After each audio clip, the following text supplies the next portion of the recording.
Okay. Are we live yet? Here we are. All right.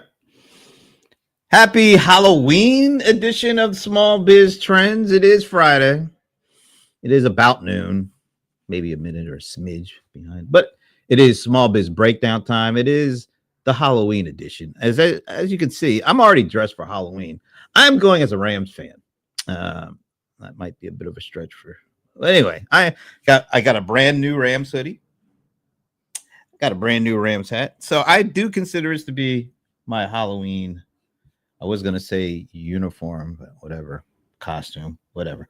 Let's see if the other folks are in the Halloween, All Hallowsween frame of mind. Let's go to Leland in Oregon. Leland, what are you dressed as today?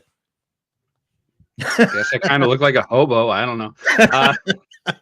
Now, if you truly wanted to go Halloween, should have gone up all in Seattle Seahawks gear or something like that. Something that no one would ever believe.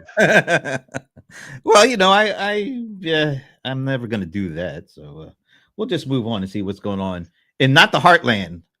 I think it's the Soul Land. I don't know. It is Magical Medina. I know that much. And it is Madam Mic Drop herself. How many M's can we put into this? Even the Taylor's here. Happy Halloween, Eva. Thank you. It's rock and roll land. Oh, rock and roll. Rock and roll land. And it is chilly in Medina, so I am not dressed as anything. I'm dressed as a suburban semi-housewife. Well, hey, I don't know if you can see him. I do have, where is he? Can you see my little, I have a skeleton and I have some ghosties. Oh, are those always up though? No, but there's a little skeleton. He's like hanging out on the piano there. Oh, okay. Well, tell him I said what's up and hope he enjoys the show. All right, moving on to our nation's capital, where absolutely, positively, well, I'll just say absolutely nothing is going on. Because what else is there to do in the nation's capital? There's nobody working. It is the one and only Shashi Bellamkonda. Hey, Shashi. Hey, everybody. I have some good news for you all. I just had to show up at the NVIDIA conference, and it became a $5 trillion company. What was it in DC? Did you actually go physically? Yeah, it was in DC. Oh, cool. And speaking for one of the shareholders of NVIDIA, I approve that message there, Shashi. Really good deal with that. Really happy about that. Anyway, let's keep moving on because now we go to some capital of something from some part of this country. All I know is it's Ramon Ray. Hey, what's going on, man? Why, Brent? Why? Everybody, good afternoon. It's good to be here. Welcome from the vacation capital of the world, New Jersey. Good to see you, Shashi. Good to see you, Leland. Good to see Evan. And of course, Bit Defender, small business ambassador. And as one who doesn't celebrate Halloween, I'm just dressed up as, I think I'll say I'm dressed up as Charles Tyrwhitt from England. That's the sweater. Who the hell is that? Yeah, it's a clothing manufacturer in England. Oh, okay. For the high-end clothiers amongst us. Yes, sir. Okay. Well, that's Okay. By the way, isn't there some kind of big election going on out there next week? Oh, governor, something like that. Oh yeah, that is happening. All the signs are all over the what do you call the greenery that people have in? Oh, lawns. Yes, I grew up in Brooklyn, so we didn't have much of that. The greenery, yes, lawn. Greenery. So yeah, it's a fight, and it's going to be interesting. Speaking of interesting, did I actually say that? Speaking of whatever, we come finally, mercilessly, to our last member. He is the one and only cold one. Some may also say he's the bold one. I'm just going to skip the old one. That's just not nice. Although I just said, I guess. He is John Colder Ice Lawson. Where's the mug? Where's the little mug and the little drinky and the, all that stuff? Is that better? There it is. The smug look as you take a sip. Gotta get it. Yeah. Gotta get it. All right. Video's off a little bit. You kind of look like the Rudolph the Red-Nosed Reindeer, kind of the. He didn't pay his Wi-Fi bill apparently, and something's going on there. Now he's like frozen. No. Is he doing that on purpose? I guess. Yeah. Too many tabs. Too many Yes. tabs. Too many tabs. I have lots of tabs too. I'm not prepared. To Oh, share the them all. stories we could tell about the tabs, but we're not going to do that right now. All right. So, folks, another week is going by. I'll just ask: has anything drawn your attention this week? Because there's several things that drew mine, but I just want to know what are you guys seeing? What are you guys feeling as we get into holiday weekend here with the Halloween deal? Whoever wants to go first. Ramon, go ahead. Hey, I was impressed with Canva. I just saw there, you're more the NVIDIA, the billion-dollar companies, Brent, the high flyers. Trillion. Trillion. That's what you hang out at. But me, I kind of stay in the lowly with the weeds. Canva had their annual, their launch, kind of their Apple thing. These companies do the annual things. And I thought it was interesting. They're, of course, embracing AI as everybody is, but they're getting into the email template push. And I think eventually I don't see why they wouldn't buy an email company, getting into, of course, video, prompting video, everything that's out there already. But Canva's not losing its edge, I guess what I'm trying to say, and seems to be, hey, we're still going forward and embracing all the things. So Canva, kudos to you today, Canva. All right. Before we go to someone else, you talk about you just hang out with the regular folk. Yes, I thought I saw a picture you posted. I think it was today or yesterday.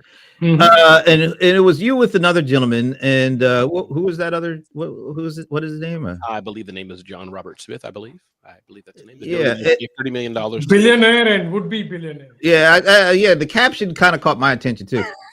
Billionaire, current billionaire, and future billionaire. So, again, what were you talking about? Hanging out with the regular people? Yeah, just thought I'd throw that in there. Yeah, I appreciate it. That was a good catch, Brent. Don't miss it. That's a good catch, Brent. That's what I do here. I catch stuff. Usually it's hell. But anyway, who wants to go next? I think Leland does. Go. Yeah. Okay. Okay. That's cool. I just got some details from the folks at Salesforce and their projection for agentic commerce and the holiday season. So I thought that was interesting. They're talking about 21% of total global holiday revenue being touched by agentic commerce. So I thought that was interesting. That is interesting. I don't know how much I put into that because that's a very. I mean, me either. But it's interesting. It's interesting. Yeah, exactly. It's interesting. And one thing that was very interesting, real quick, is that they said that the traffic that comes from LLMs, whether it be ChatGPT or if you're using Comet or something like that, that traffic spends 137% more time on site than social traffic, which I thought was interesting. What about conversions? Do you have any numbers for conversion? The conversion was better as well. It was like 700% better. You might want to lead with that because that's quite. Well, I just thought that was such a big number. It is. I thought it was such a big number, but what they really were saying is that the discovery aspect of social, you're just discovering something, but by the time you land on it from a LLM, you've already done a lot of the research, so you're ready to buy at that point. You're much further down the funnel. So I thought it was just interesting. And Brent, if you don't mind, I know we have others to do, but if I may jump in here, John, just for the sake of the audience, and even my sake, we throw this word agentic around, but for the majority, maybe of our audience, how do you define agentic sales? I know we know what social selling is. Brent's taught us that for years, but it's a kind of a newer word for some of us. So this agentic sales, does that mean sales through a chatbot or something different? Help me understand that. It's just some hype damn word. I mean, they just got to call it something. You can't do this. Man. I can't do that. I'm trying to have a nice ESPN. Because it'll be something else next week. It'll be something else next. But I mean, basically, it is the fact that the AI agents can actually go and do all the finding, and then it'll do the listing, as opposed to the spiders that crawl with Google. Perfect. Thanks. I guess there you go. Hey, Leland, you remember when we were both at Sweet World? That was one of the things they. I think that was. I might have been at another I thought it was them showing that you could buy stuff through. I think it was through ChatGPT. Am I getting that right? I don't know if they necessarily talked about that. Maybe it I was can't that remember, Oracle world. I but know I saw it somewhere. yeah, oh man, there were a lot of in and around that time. There were Stripe and PayPal. They were all coming out and saying, "Hey, you can actually now buy stuff through ChatGPT and use our service." And so you can actually start selling stuff through ChatGPT Yep. using Stripe, using PayPal. I can't remember. It's either that or I missed it or something like that. Oracle talking Maybe you about just, that, but we fell asleep during that time of the conference. No, I'm just kidding. Well, PayPal did just make the announcement. They what, did announce it, but yesterday, I but think it's been available. I actually saw it at a conference. Maybe I saw it. I just don't know. I've been going to a lot of conferences lately. Anyway, it's pretty interesting to see. Remember when we were talking about the A word and when were they going to do a lot of commerce through the speaker devices? And it never. You remember Amazon never broke out and showed you how much was actually coming that way, because that would tell you that not much was coming through that way. It'll be interesting to see what happens with this stuff. I'm guessing it's going to take off, but But it's very minimal right now. yeah, just one more point of clarification, if I may. I'm selling this online. For the consumer, all they have to do is search and buy. But does the person selling something have to do the MCP and all the cool stuff and do something integrated? Or is that like search where it can find you automatically and just send something to your store? If you get what I'm trying to ask. Small definition, small explanation. I'm not trying to go detail, but I'm trying to understand for the business owner. I have a Shopify store, or I have whatever store. Do I have to do something? Or does the AI bots automatically just send it to we're trying to understand who has to do what? From what I've seen, there is integration that needs to happen. I see. And once you've done that, then if your product shows up in ChatGPT and someone goes, "Oh yeah, that's interesting, I want to buy it," and then bloop, all of a sudden there's a pay now button that shows up, and then all the information gets sent to, it's like, "Hey, you made a sale. This is who it is." And so making sure you kind of have RSS properly installed in your WordPress, at least that's it's something ish like that. You got to make sure the hooks are indexing is right. Is a new world for AI. Smaller businesses have to make sure they're ready for it. But guess what? Eventually the ad stuff will make its way in, because that's where this money is going to be made. There's always got to be an ad part of this. We've seen, people try to go the free mode, and that doesn't seem to work. So they go back to the tried and true. So yeah, get ready to see a whole bunch of ads. You got your Comet browser, so they have browsers, and of course they have their regular interface. You're going to see ads in everything you look at. That's just the way it is, unfortunately. All right, who's next? I could go. So this week I went to Adobe's Max conference, and that's a different conference. So a lot of the other ones that I've gone to, it's like Oracle and Zoho. The people who go there are going to be like CEOs. They're going to be people in the business aspect of the company, and all you're getting at Adobe are like the creative types. A lot of blue, pink hair, and if you've ever seen those memes of like, here's how this social media shot looks, and this is how it looks from the outside. Someone filming, swiping their phone and stuff like that. I saw that everywhere. People like taking their phone, going,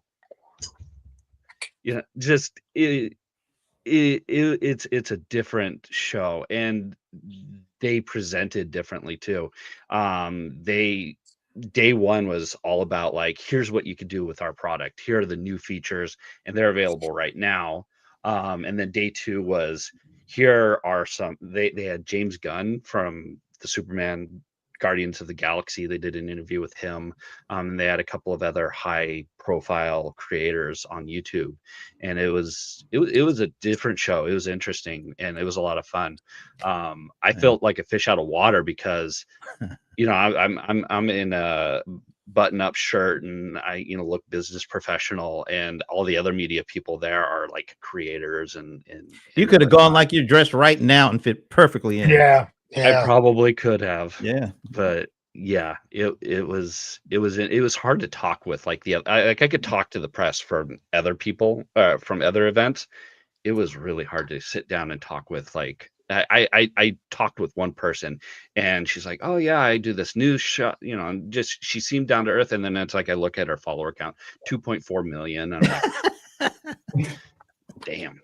You know what? That actually makes me happy that she was down to earth and you just happened to look. She didn't like, hi, my name Yeah, is so. no, she I have didn't. 2.5 million followers. I mean, that's usually how it goes with those folks. But yeah, she was trying to sell me on Substack, I think it is. She's like, oh yeah, go to Substack. You can make a lot of money off it. So Substack brought her there, right? That's what was going on, which is okay.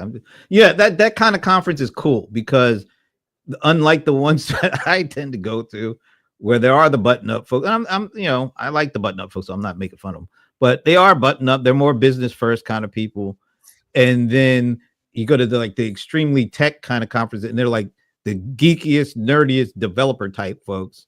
No offense, They're the Like, ones making money. I want to go to that one. Yeah, that sounds like fun. They're the ones making money. And then there's that what you went to, which is more of the creatives and the influencer kind of folks. I find them really interesting. I admit I like to go to stuff that mixes it up a little bit like that. So interesting. Yeah, maybe get a little bit more from that later. But we got to finish up because we still have. What is it? Even are you the only one left? And Shashi. Shashi. All right. Whoever. You got to tell us about NVIDIA. Oh, even on. Oh, go me. Shashi, if you want to talk about NVIDIA and have it be current with all this tech, because mine is non-tech. Sort of. It's scary. Go ahead. So you go. I mean, we don't want to hear Shashi now. I know. What a tease! You want? No, let's go to Shashi after we hear about something's going to be ominous. I've got the perfect Halloween news story that you guys have seen. Oh yeah, we can skip it. Sorry, Shashi, go ahead. That hit me. All right, you go ahead, Even. I love you. I'm just going to read the headline. Yes. From the Telegraph. Western executives who visit China are coming back terrified. Oh, that one's good. Yeah, I saw that headline. Right. So basically, the story is about some CEOs, like from Ford and some other companies, who went to China and visited some manufacturing plants. Since I have a special place in my heart for manufacturing, because that is my background, I was very interested in this story. And I'm just like, and they do not pull punches. I don't know who wrote this article. It Li was Jinping. I heard it was Li Jinping. Anyway. No, it was Matt Oliver from the Telegraph. And he starts the article with a quote from Ford's CEO. And this says, "It's the most humbling thing I've ever seen," said Ford's chief executive about his recent trip to China. Jim Farley was left astonished by technical innovations being packed into Chinese cars, from self-driving software to facial recognition. Their cost and quality of vehicles is far superior to what I see in the West. And it goes on and on, talking about what they call, quote unquote, dark factories. And they're not dark for the reason that you might think. They are dark because the lights are off. There are just a handful of people inside this factory, and they are dark because robots are doing everything. And I've heard several reports on this. I just happened to choose this very scary headline. Yeah, and I think when I posted in our group chat, when I posted this, I really got to thinking about, when American manufacturing was in its heyday after World War II. And I say this with all the love in the world. Chimpanzee could have made money in manufacturing after World War II because everybody else was bombed. But I think the changes that have happened, especially in China, and I mean, you guys have traveled there. I think several of you guys have been there. I have not. But my impression is like in the last 15, 20 years, it's like night and day. And it got me to thinking that this is really like a leadership issue. When I grew up in manufacturing, we talked a lot about innovation.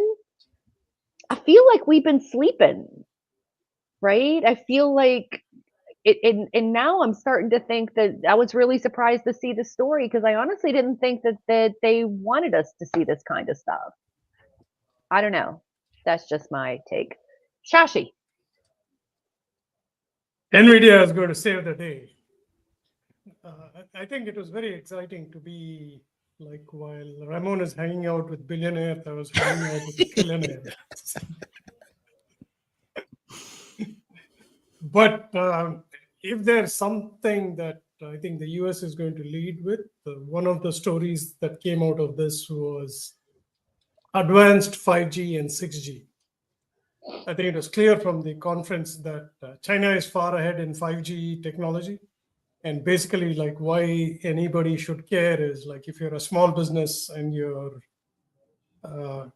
cash register is connected to a network that doesn't really work well, and then you have to tell the customer, hey, your card is not going through. How many times that has happened, right? So it seems like 6G, which is NVIDIA's investment in Nokia, and T-Mobile is going to be far more superior than anybody else, and it's going to be very fast. They also used a very similar story, like you said, Ivana, is where they go to China and say, like, okay, we need to set up this factory. And they say, yeah, sure, 6 months. Whereas I think we are still trying to set up chip factories in the US, like 3 years later after being financed. It's still building and we're trying to find people. But there they seem to have got it all packed. Right? In 6 months, the factory is ready, top of the line and everything else. The other thing was a little bit on processing in the edge, which, I mean, Jensen Huang is a geek. Like, you can see the passion come out when he shows his equipment. He's holding it, touching it. He's talking about new standards in Ethernet. Like, very few of us still use the Ethernet cables, and that technology hasn't changed for years. So now he's talking about how, like, from thousands of servers, you can actually process information very quickly. So I thought it was good to see that an American company was in the forefront of at least trying to beat China. And he did say, like, they make chips like nobody's business. So preventing NVIDIA from selling in China, he said, like, he's actually pushed us back a little bit. But they don't care. I mean, they just said, like, if you don't buy your chips, we'll make our own. And we started doing that. Although I think that is starting to soften that thing about them not being able to sell to China. I think that's starting to soften a little bit. But we'll see how much that goes. It is. He's like the president's pal. He said, like, immediately. And actually, I might have seen the president if he didn't take the sudden trip to Asia, because he was supposed to be there, you know. But, I really feel sorry that you didn't get a chance to. You should be happy you didn't, because I mean, no, just the security. Yeah, the hassle would have been terrible. It's just, man, it's a lot. Let's say hello to Freddie Taylor, who commented about. Hey, Freddie. Yeah, you and me feel the same way about that, and of course, I think our number one. I don't want to say friend, Amber Donald. Hey, Amber. Hey, back to you. And of course, hey, Amber. Hey, Freddie. Amber says that America has been in slow motion innovatively. Is that a word? It sounds good. It might be. It might be innovatively. Okay, whatever. Over 40 years. Yeah. It's Amber, so it's a damn word. So there it is. All right. So I do have a bit of a trivia question. Oh my God. Because I know Ivana I loves was it. dreading this. Look at Ivana gets so happy when how can I not do it? And Ramon, did you win last week? I mean, shouldn't you be Ramon like won last week. excited? The I mean, audience loves it. Amber loves it. Come on. Yes. Wow, look at Amber. Yes. Even listen, can I just say one thing, Brent? I did some research. Y'all don't know. I want to see how the show can get better. Last week, I worked with Gallup and Harvard, and I polled our audience. 73% of the people say the polls that Brent's doing suck and are miserable for the audience. 29% say let's do it, and half of those were wearing red tie. Let me just stop. Go ahead, Brent. It's okay. You know what I call that? A hallucination. All right, let's go on.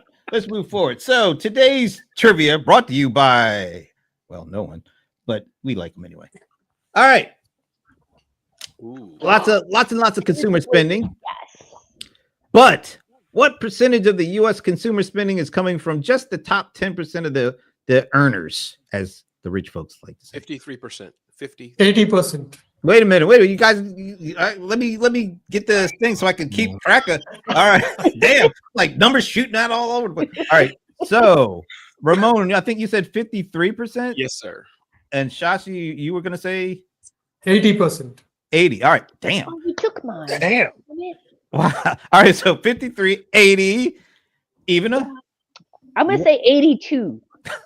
This is not the Price is Right, but okay. I know, right? 82%. 82. Amber, come on, girl. 37. All right. So So Leland, you're the only one that's yeah. I'll do 65. Okay. Well, this is a wide distribution here going Can I on. ask a favor, Brent? Before you ask it, do you mind just? I'd be curious why we said, if you don't mind, why we said what we said, or we can wait till after if you want to. Don't you want to see what the answer is? Then I can ask you that. You're right, Brent. That's why you're the host. Yeah. Amber, do you want to put a guess in, Amber. Freddie? If you put a Come on. guess in before I'll give you a couple of seconds. The prize is one of us will give you a voicemail on your favorite device. Oh, yes. That's the prize. Yeah. I would. Your cell number in the chat, Amber. Type your cell number in the chat. No, don't do that. Please. DM. Just okay. I think we've stalled enough. Amber said this is not for me. All right. So the answer is she did put one in 70%. Thank you, Amber. Make it official. 70%. All right. Now the answer is, and there's a little explanation, but here we go. So the answer is actually 49.2%. As I figured. So Somebody say 50. Ramon said 53, Right. and I believe that's the closest. It is. Yeah, once again, champion. So the guy who's complained the most about these taking fake ass did I just say that? Fake research numbers. He's won for the second time in a row, 49.2%. How do you like that now, Ramon? You know what? like Let's treat this like the weather report. You know how they tell you the temperature and then they give you the feels like, right? So the actual is 49 for something, but it feels like. Oh, so that still would be a big feels like you lost if you didn't get there closer to Ramon. And I'll tell you why I think I got it right, even as I'm often right. We've been doing it for a while. So I can be more like you. Even, are you willing? I need to let me speak. Even, are you willing to let me speak so I can educate you?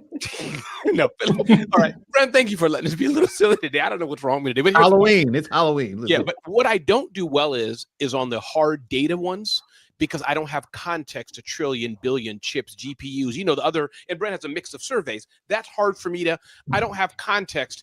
Oracle's $1 billion this is how much per share of Amazon. It doesn't, however, for me, I knew that the 10% do a lot, but not 80%. It's too much. But I know the top 10%, about half-ish, is what most of these numbers are when you think of 80-20 rule. So that's how in my mind, I knew that the top 10 do a lot, but 80, it's too much. But I knew it was a lot.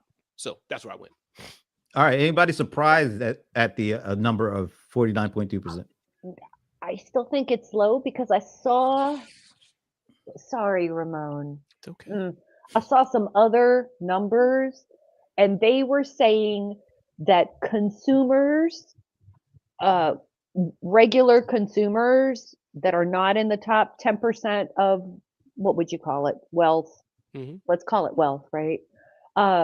We only comprise about 26% of all like impact on like GDP and stuff. And so the question was that they were trying to answer is why is the economy and the stock market doing so well when anecdotally people feel badly? And they're basically saying that, much like the government, just because a lot of people, we who are a lot of people really don't have that much impact. Yeah, like but they basically said that if we quit shopping, period, which I find hard to believe, that it would hardly have an impact at all. Even I strongly disagree. Think about it, and then let us jump in. And here's why I guess I'm thinking about it, even though I'm not academically, is that the top billionaires, whatever, top 10%, they can only buy so many yachts, planes, all the big stuff they do.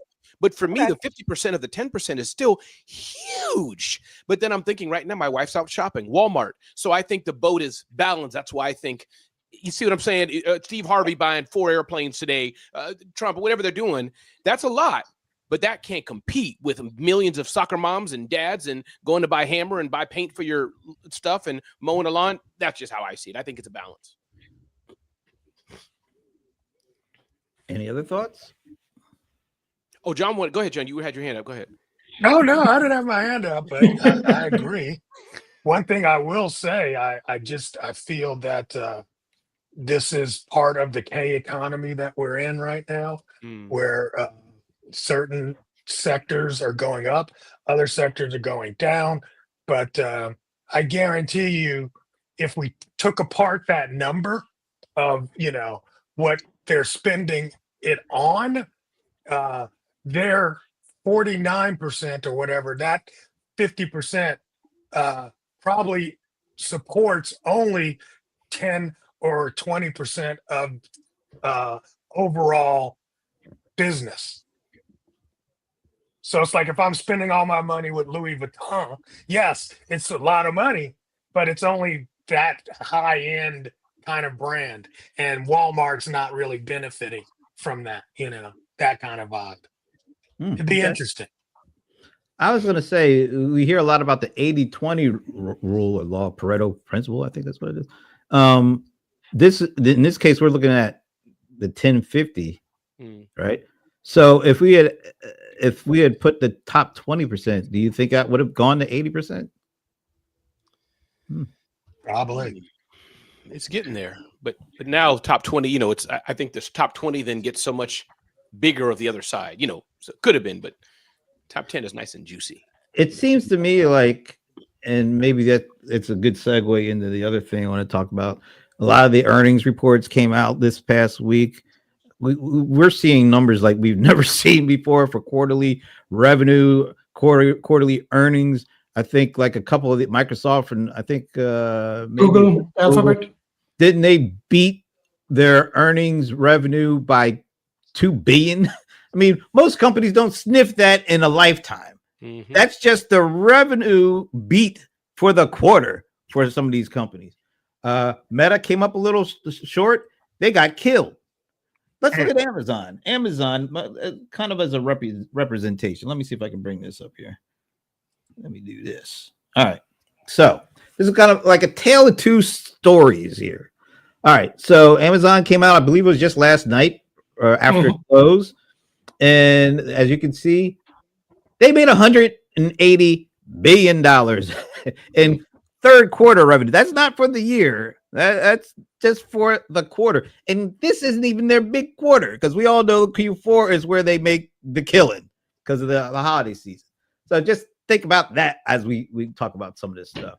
180 billion. And then the next slide, that's the top end. This is what they actually kept. $21 billion they earned, that's the profit from just one quarter, not the best part of the year for them, just one quarter. Now, a lot of that, of course, is coming from AWS, because most of the profits come from AWS with some of the other things sprinkled in. But anybody can see it's a big, huge number. It was a big beat.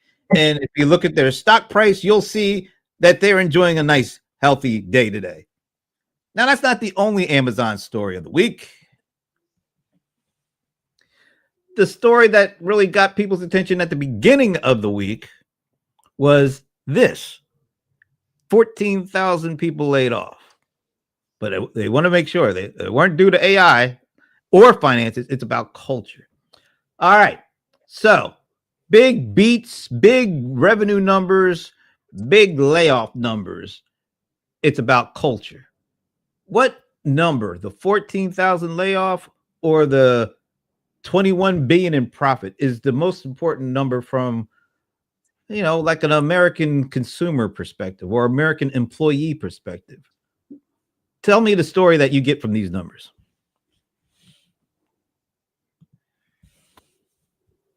I wouldn't be too surprised to say that like Amazon wouldn't go towards high profits, low number of employees. One of their most profitable ventures is AWS.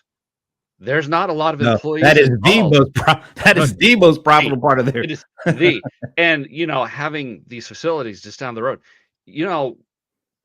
One of like 3 hubs. You have Oregon, you have Ohio, you have West Virginia, I think it is, where they have, and it's like 1/3 of basically all of AWS here in my backyard. We don't have tens of thousands of employees hundreds of thousands of employees for their most profitable thing, managing it's a handful of people. And so, yeah, then you have their warehouses. I wouldn't be too surprised if they're like, can we make our warehouses like AWS? Let's make them so that we don't have as many employees and make it a lot more profitable, because that's just, that's a common sense direction to go. It's like, and if we can do like what Ivana was talking about, make these ghost warehouses that can just manage everything without very little employees. I mean, they're doing it in China. Let's do it here. I could see Amazon going down that path, definitely. I read a story the other day about the Musk effect and how this is part of that, where he got rid of a lot of the overhead at Twitter and trimmed it way down, and it's still moving forward. And I think a lot of companies have taken that as a bellwether, so maybe they can reduce and still perform. I also I was thinking about this 4 or 5 years ago when I applied for a job at Amazon. They started recruiting, like, for example, Ramon Ray is the ambassador for Bitdefender, right? But they were recruiting like Bitdefender, small business, Ohio, Bitdefender, developer, Ohio. So I was very surprised by, creating so many niche jobs. And I'm sure like they realized like one person can take care of more portfolios. And we've seen this in 2008 when companies started laying off a lot of people. But the job was still the same. I was at Network Solutions at that time. Like we went from 35 people to 17, but everybody had to do whatever the 35 people were producing. That's a very important problem to solve, which is like, how do you keep upskilling the workforce when jobs are going to disappear because companies want to cater to the stock market rather than employees? And Shashi, one thought on that, I'm curious your feedback, is that from the little I know about Amazon warehousing from first person perspective, and this is not new, we all know this, but I think they do it the best with all the cameras and sensors, the app they have used to the highest level, Shashi. I can see why they want to cut down, because, if you have high profits, if you start with trust first, if you play the long game, something as simple as somebody stealing, you're not going to catch that iPhone being stolen that day like a small little Target or bodega would do. Ooh, you stole a bag of chips. Nah, Amazon will sit and watch that for months, with a lot of it technology driven, and a manager someplace else in Seattle somewhere. Oh, now the bots have told us 7 times this person's dropped an iPhone, stole it, and picked it up. Now we can move forward. And all that can be digitized. I don't know if that made sense, but it's just from what I hear from people, they're like all in on the app, on just clicking, on minimal human interaction, even with the humans. So to the point, my point is, with the warehousing, the more they can get humans out of there, to Brent's point, I can see the warehouses and Amazon in the future going more dark, or maybe Leland said it. So I can see it. Anybody else have any thoughts? I have something. I was just going to pull this back up. Can I get that? I guess I can't see the other part of that. It's about culture. Mm-hmm. Yes. That's kind of where I was. It's about culture. Now we've always, and I kind of give them a little credit here for saying it's not due to AI or finances, because we know it ain't due to finances. We just went through their quarterly report. We can't blame it on that. And to be frank, I mean, a lot of these companies, they used to call it pairing, or because they kind of rank their employees on these bell curves. So it's never on a scale of 0 to 100. I'm gonna call him a liar. Oh, okay. Go tell us why you call him a liar. I think I said this last week when we were talking about layoffs. Nobody wants to admit that AI is taking jobs. Then all of a sudden, here we are going to be a year from now, and we're going to see the numbers, and they're going to be like, "Oh yeah, that's AI is." But that's what's happening. AI is taking jobs, and, All and right. nobody's admitting it. Let me finish my thought, and then I see Ramon kind of getting jittery to say something. So, You jittering remote. yeah, you just simmer and jitter, and then we'll get back to you. All right. So, all I was going to say is we've seen this go on for probably decades. Every year, these companies, and Microsoft does it a lot, annual pairing. Like they call it getting rid of the bottom performers. So it's just even while they're ranking up these huge quarters every year, they always, and they don't, it's not a lot of fanfare. It does it in like really close industry watchers. Oh, look at this. Here it is, the annual pairing thing. And it could be like thousands of jobs. Now, I think maybe there's a possibility he could be doing a half truth. He could be saying those jobs weren't due to that, but eventually there's going to be some significant jobs that will be cut for AI. So maybe he's kind of like trying to lay the groundwork for that. But you've seen these companies lay off thousands of people well before this whole AI thing go on. But I think you're right. I think it will accelerate and make the layoffs bigger. But I don't know if we're there just yet. And let's see what our buddy Ramon Darling. Shout out Ramon. Thanks for joining us. Mhm. It's always good to have a good Ramon or two. You never get enough. Never get enough. Not gonna go that far. But so Ramon says if one employee costs Amazon $200,000 on average with salary, benefits, etc., then 14,000 people just saved them $2 billion, which positively impacts the bottom line, valuation, and stock price. Then they reinvest to grow and rehire new people for new strategic. That's been the playbook forever. I think AI scales it up and accelerates it. It's not like AI is creating this. At least that's my kind of take on that. I have an angle of why he said not AI. And whatever I'm going to say has nothing to do with my day job or my employer, right? Now, one of the things that happened I want to hear this. With the AWS outage is a script went wild. And because of the automation that was trying to correct it, it kept producing the script quite a lot.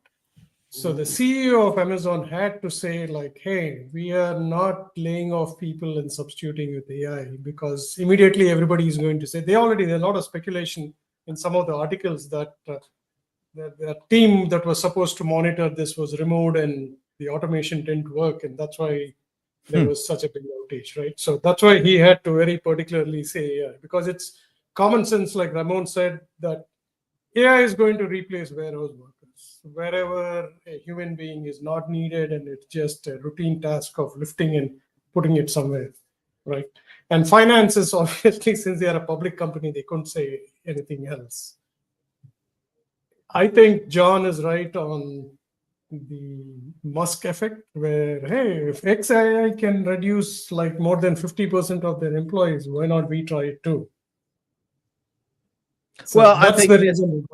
And you remember maybe it was like a month or two ago when I think I posted the Palantir earnings results, and they like blew it out and their stock price is going crazy. And their CEO came out and said, we want to, as an AI first company, I think it's something like he said, our goal is to grow exponentially our revenue, but decrease the amount of employees that we need to do it. And this is Amazon, because one of the things that they said in the article, they want to still be considered a startup company. And a lot of these startups are trying to be an AI first company. And one of the things around being an AI first company, or as my buddy Ray Wan would say, an AI exponential, is that they want to grow their top line revenue numbers exponentially by using automation and AI and agentic agents, while decreasing the actual humans that they need to do it. So this is Amazon basically saying the same thing, at least without saying it, because anybody can start connecting the dots. Yeah, you had these like yearly pairing or whatever they call it, but those pairings are going to pale in comparison eventually to what this AI stuff is going to allow them to do, both from a top line perspective and from a bottom line. Now, there's going to be some different kinds of jobs created. And some of the folks are saying, yeah, and the jobs we lost, we're going to get like 2-3 times those jobs in different kinds of things, which that's traditionally how it's happened. but nobody really knows if that's gonna, because this is not a traditional thing going on here. So how do you? Can Nobody I- knows what's going on. Can I disagree on one thing? Like Sure. the And then I'll cut your pairing mic of- and we'll be done. the pairing of the bottom 10%, everybody knows hasn't worked. GE, one of the most valuable companies in the world, now has got had to be divided into so many things. So Jack Welch, that didn't work. So I don't think they're doing it because if somebody is not performing well, they, especially Amazon, has systems to kind of move them out as and when they see performance, and they manage their metrics quite a lot. But what's happening here is like nobody who works for a big company can say like my job is safe forever, right? The Alphabet CEO Sundar Pichai, he says that 50% of all their coding is done by AI. But he's not saying it means that 50% of my developers are going. He's saying that now I don't have to recruit more developers to do new projects. The productivity of the developers is actually going up. And it's not like they can just automatically create code. It just saves them time of writing it themselves quite a lot. They just need to monitor it, right? So I don't know what advice we'll give to anybody who is in any job, including mine, that it'll be there tomorrow. So the only thing is to be like what I put here, be a lifelong learner. And probably the safest jobs today are setting up a small business because you Well, control your own destiny, right? right. Because that Amazon layoff, that was aimed at the white collar folks. That wasn't aimed at the warehouse folks.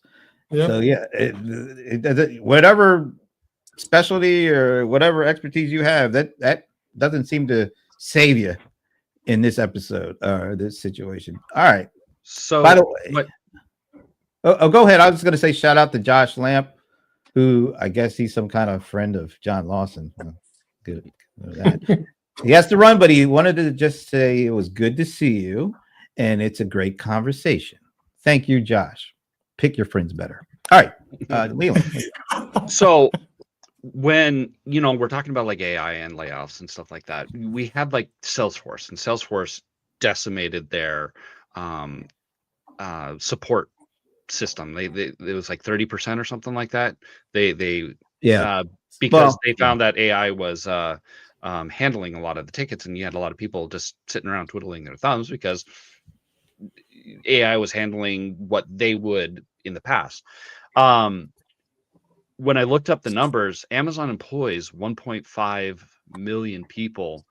And so when you're talking about 14,000, that's 1%. That's 1% of their workforce. And so if I were to say it's AI, and yeah, there's probably some elements within it that are AI.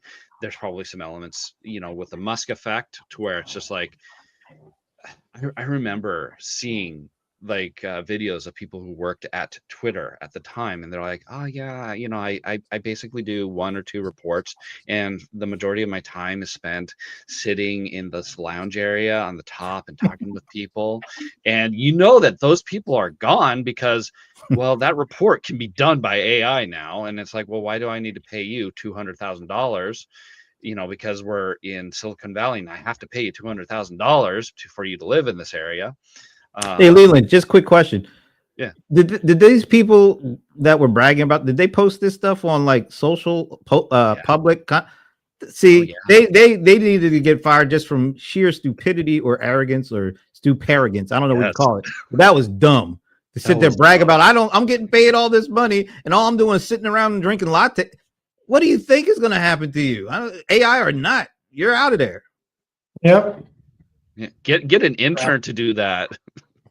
And I just wanted to add one more thing, kind of towards the earlier part of the conversation about messaging. I don't remember the name. Let me just bring it up. Anybody have offhand the name of the book about Facebook, the lady who left and spilled the beans about Mark Zuckerberg and Sheryl Sandberg?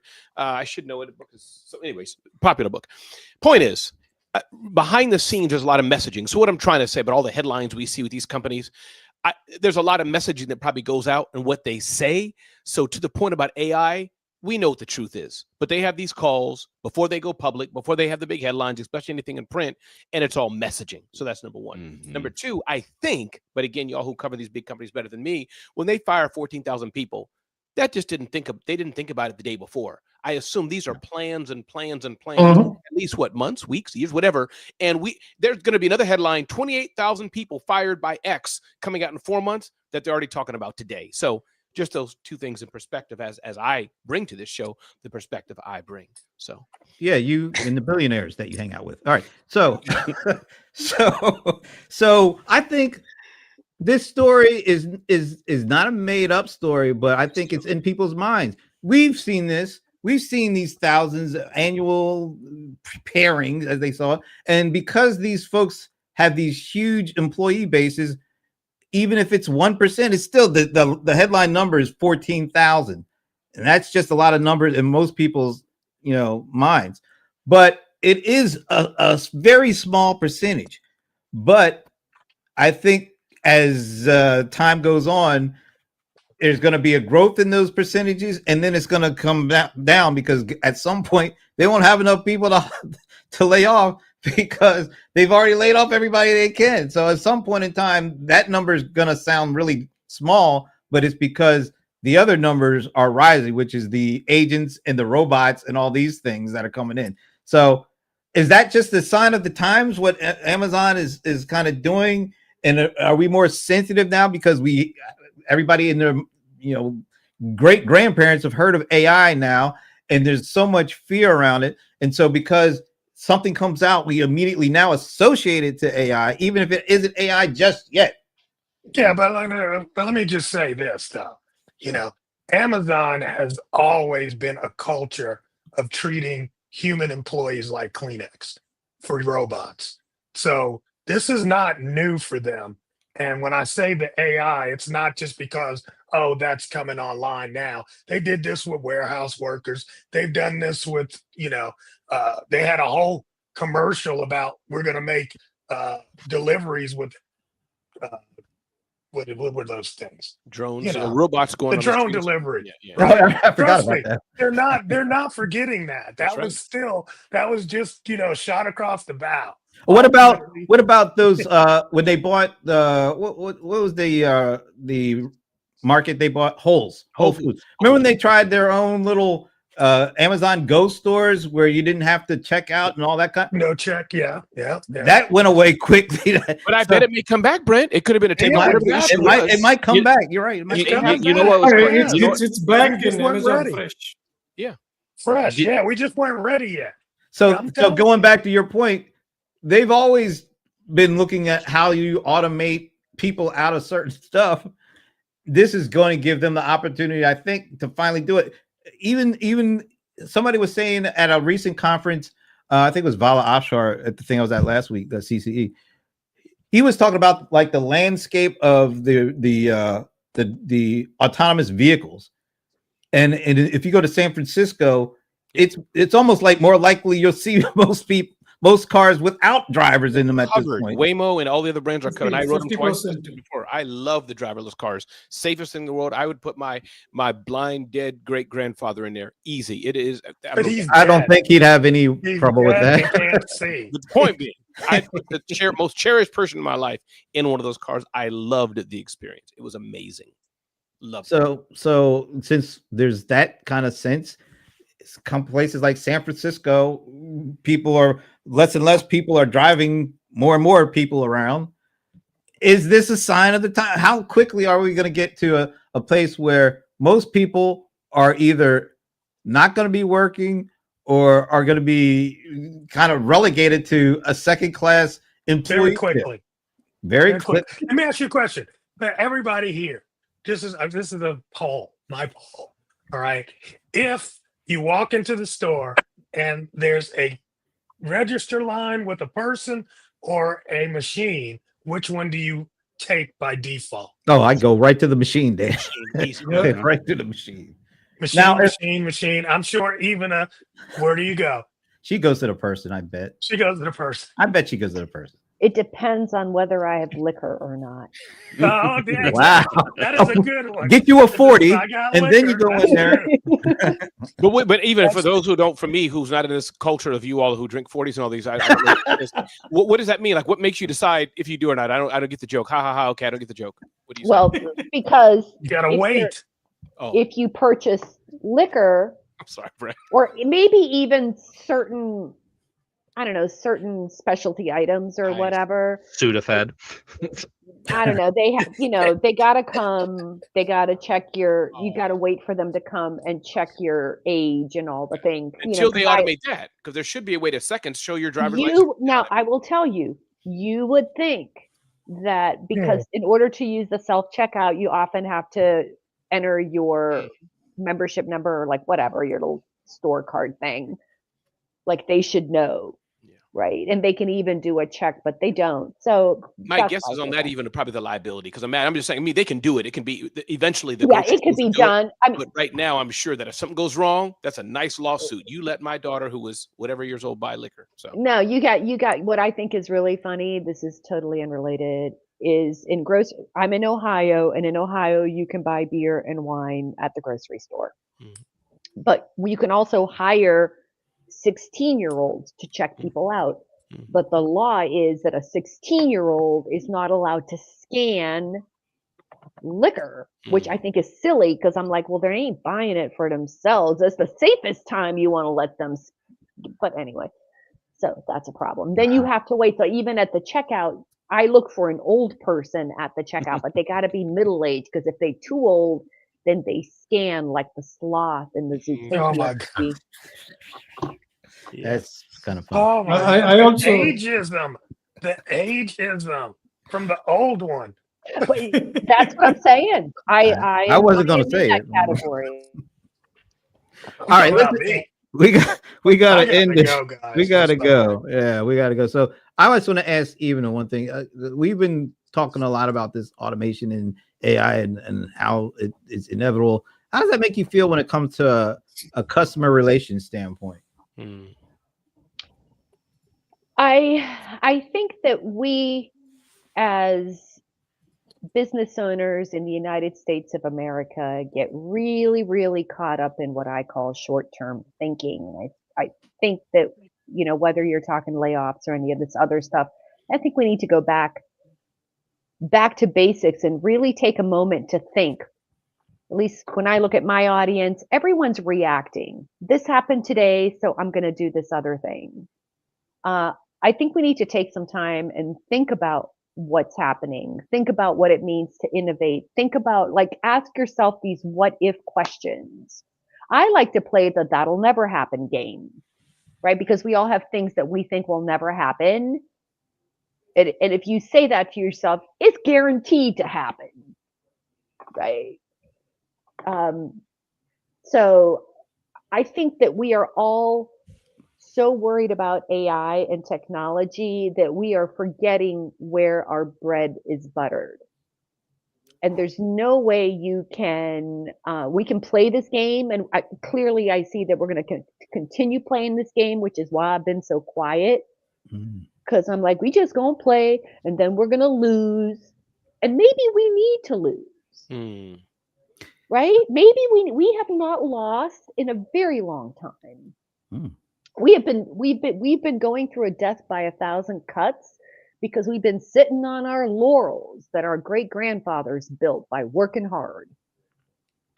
So I'm just at peace with the fact that we just going to have to wait and see. Now I can sit up here on this panel and go yippee-ki-yay because all these laid off people are going to suddenly start a business and get customers from where, with what money exactly. Mm. Money is energy. Money has flow. Right now, money is stuck. It is not moving. In fact, the velocity of money has decreased year over year over the past 5 to 8 years. So it ain't moving. Just like who said, John, or maybe it was you, Ramon. You said how many yachts can you buy? Yeah, that was me. Mm-hmm. Right? If you can't buy those yachts, and then you're going to do what? You got enough money to have 10 generations of people. But I don't know what's going to happen because money ain't moving. And now we got laid off people and we got people who, maybe, our money isn't buying as much as it used to. And you're going to buy what? I never, unlike you, Ramon, I never saw myself as being super price conscious. I'm a high value shopper, but I ain't seeing value, and I'm seeing prices go up to the point where I am paying attention. And just out of spite, because that is in my nature, I don't want to give you money. Just out of principle. So I'm kind of curious. And then I read that study, like I said, where they said, yeah, you can quit buying, but it won't matter. And I'm like, well, dang. So that's all I have to say. That move beyond mic drop to a sermon. I feel like we need to pass the plate around after that. The right reverend, even a Taylor, has spoken, folks. I don't know. You need to get her a nice soapbox. Yes. Well, all I'm saying is, if we haven't talked about what a small business owner can do, and I think we all need to take a break. The seasons are changing, things are starting to slow down, the holidays are coming. This is the perfect opportunity to take that break and really stop and think. Stop freaking and start thinking and imagining. Mic drop. Mic drop. That was Stop. a rare 2 mic drop occasion with the sermons kind of frozen in between there. I should be on mute more often. No, we like that. That was great. Matter of fact, we're not even going to ask for final thoughts from Leland and Ramon, because it really wouldn't matter. No. All right. No, that was great. Man, this one went fast. Lots of great back and forth. This was a good one. And thanks to Amber, and let's see, there was Josh and Ramon Darling and Freddie Taylor for leaving some really good comments for us. Yes. Hopefully we will see you next Friday. Have a great weekend. Get some candy. Wear some good, nice costumes. Don't scare nobody, though. We don't really need that anymore. But enjoy the weekend, and we will see you next week. Thank you, Brent. Thank you, Leland. Thank you, Ivana. Good day, everybody.